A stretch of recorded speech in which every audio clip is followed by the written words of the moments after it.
Bonjour à tous, aujourd'hui une nouvelle vidéo sur un sujet connu du 3/4 d'entre vous, mais à la base la chaîne était surtout faite pour faire découvrir l'univers de Star Wars à des personnes qui n'y connaissaient rien.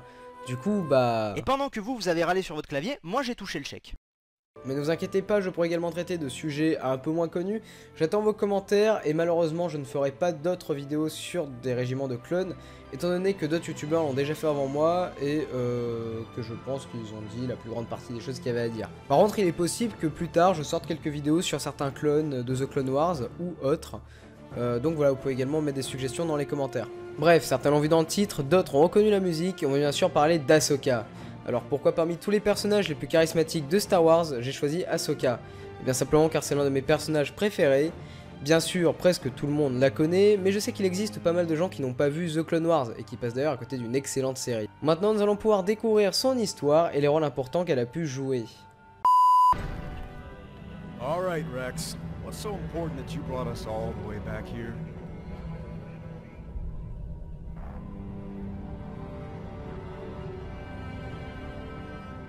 Hello, Master. It's been a while.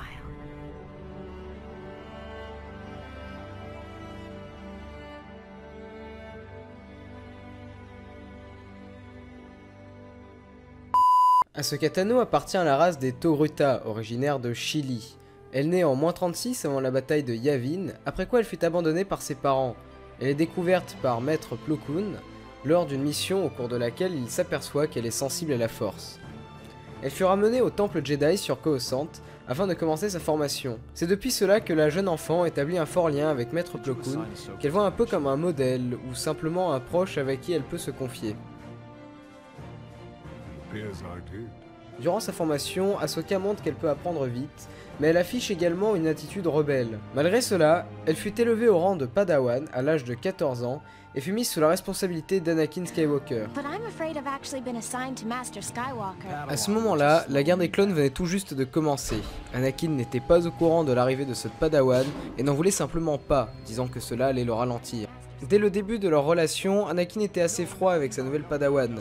Padawan qui ne voulait qu'une chose, prouver qu'elle était digne d'être son apprenti.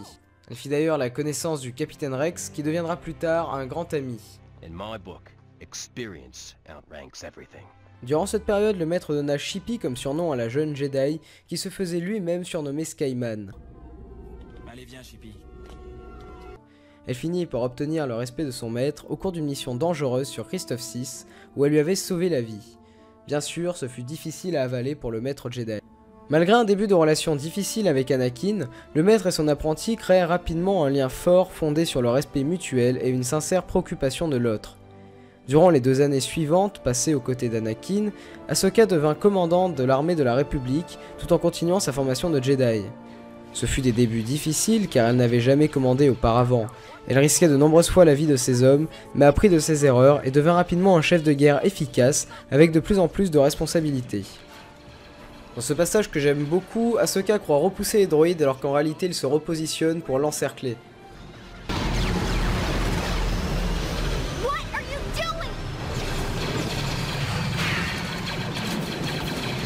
Get in the ship, now! Can't you see they're retreating? They're about to overrun you, Ahsoka. You just can't see it. Now follow orders and get in the ship. Certaines des actions d'Anakin prises lorsqu'Ahsoka est exposée au danger montrent ses tendances les plus sombres, comme l'utilisation de la violence ou de la torture due à son attachement pour elle.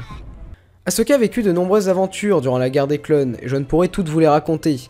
Elle sut se débrouiller, bien que parfois difficilement, lorsqu'elle fut capturée puis lâchée au milieu d'un terrain de chasse Trandoshan, ou lorsqu'elle participa à la libération de son peuple. Mais s'il y en a une que je suis bien obligé de vous raconter, c'est celle de la traque sur Coruscant, car cela impacta grandement son histoire et celle de son maître. Suite à un attentat au temple Jedi, Ahsoka et son maître étaient chargés de l'enquête. Ahsoka se renda seule dans les prisons républicaines pour interroger la principale suspecte, Leda. Durant l'interrogatoire, la suspecte se fit étrangler par la force. Ahsoka était la seule à proximité à ce moment-là. Elle est accusée de ce meurtre et de l'attentat.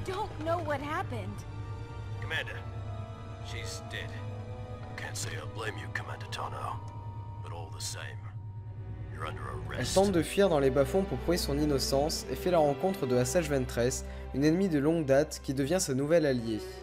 Asajj repartit peu avant qu'une mystérieuse personne n'attaque Ahsoka avec les 2 sabres rouges de Asajj. Ahsoka est finalement arrêtée, et n'ayant pas réussi à donner des preuves, le Conseil Jedi, poussé par Tarkin et le Sénat, expulsa Ahsoka de l'ordre Jedi pour avoir un procès militaire. You can't do this! De son côté, son maître Anakin Skywalker, qui n'avait jamais douté d'elle, trouva le vrai coupable, Barriss Offee, une padawan Jedi, amie de Ahsoka, qui jugeait l'ordre Jedi corrompu. Barriss?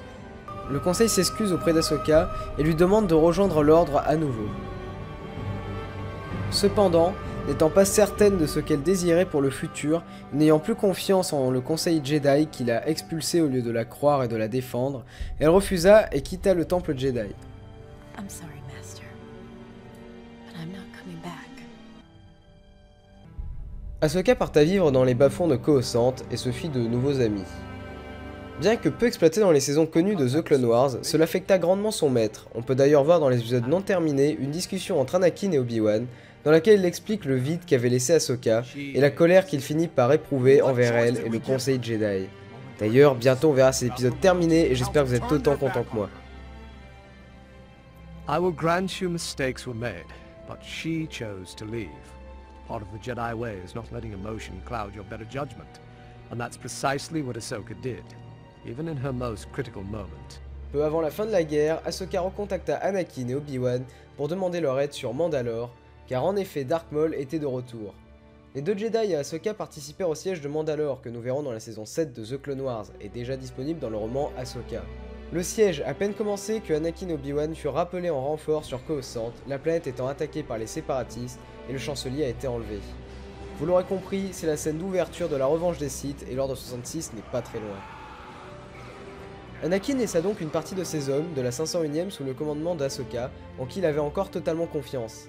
Parmi ces hommes, il y avait Rex, un ami de longue date avec qui elle a déjà combattu plusieurs fois durant la guerre. Une partie de ces hommes repeignirent d'ailleurs leur armure à l'effigie du commandant Tano et créèrent la 332ème pour rendre hommage à la Padawan déchue. Ils réussirent à capturer Maul, mais l'ordre 66 fut donné. Execute Order 66. Yes, my lord. Rex refusa de répondre à l'ordre et il protégea Ahsoka de ses hommes. Ils s'enfuirent et se firent passer pour morts. C'est d'ailleurs là qu'Ahsoka perdit ses deux sabres laser qu'elle laissa dans sa fausse tombe. Après l'avènement de l'Empire, Ahsoka servit la cause rebelle et ne savait pas ce qui était arrivé à son maître. Anakin Skywalker. He was my master. The last time I saw him, he was rushing off to save the Chancellor. Elle ne se doutait pas que celui-ci était devenu Dark Vador et qu'il avait été à l'origine du génocide Jedi. Dans la rébellion, elle communique alors avec les différentes cellules rebelles sous le nom de code Fulcrum. Elle transmet des fournitures et des plans d'attaque contre l'Empire et permet de coordonner les différentes cellules rebelles. L'une de ces cellules est l'équipage du Ghost, dans laquelle se trouvent deux Jedi, Kanan et Ezra. Lors d'une mission pour sauver Kanan, le Ghost fut aidé par d'autres cellules rebelles et par Ahsoka en personne. À partir de ce moment-là, les cellules rebelles devaient combattre sous une seule et même bannière plutôt que d'agir seules. Durant une mission sur Malachor, Ahsoka tomba face à Vador pour la première fois. Celui-ci lui dit avoir tué son maître Anakin. Ahsoka voulait donc venger la mort de son maître. Anakin Skywalker was weak. I destroyed him. Then I will avenge his death. Revenge is not the Jedi way. I am no Jedi. Plus tard, Ezra était nez à nez avec Vador et celui-ci allait le tuer. Ahsoka surgit, donna un coup bien placé dans le masque du Sith, laissant la possibilité à Ezra de fuir. Ahsoka prit également la fuite, mais leur aspirateur endommagé de Dark Vador révéla sa vraie voix, et elle reconnut celle de son maître.